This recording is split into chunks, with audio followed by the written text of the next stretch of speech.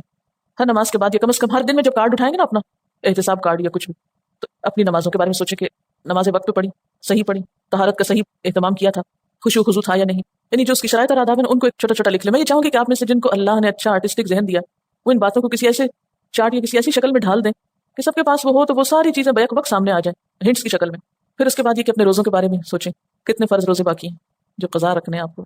اسی طرح زکوٰۃ، حج فرض ہے تو اس کے لیے کیا کوشش کی، ویسے بچیاں وغیرہ ان پر تو ابھی فرض نہیں ہے، لیکن یہ کہ اگر ہلکا سا ہنٹ دیا ہوا ہو تو اچھا ہے تاکہ اینی ٹائم آپ اس پر عمل کر سکیں۔ تو عبادات میں خاص طور پر یہ عبادات شامل ہیں، ٹھیک ہے، نماز، روزہ، حج، زکوٰۃ۔ پھر الحامدون، شکر گزاری۔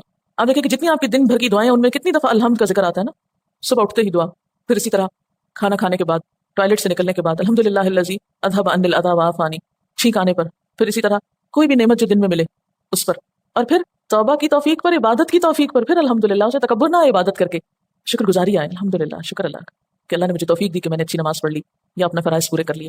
پھر السائحون، سائحون کا ایک معنی روزہ دار بھی کیا گیا، لیکن جو ترجمہ میں نے آپ کو بتایا سیاحت کے معنوں میں، اور آپ صلی اللہ علیہ وسلم کی حدیث بھی اس پر میں نے کوٹ کی تھی کہ سیاحت امتی الجہاد فی سبیل اللہ، اور پھر خواتین کے لیے بھی سائحات کا لفظ آتا ہے ازواج مطہرات کے لیے سورۃ التحریم کی آیت نمبر 5 میں۔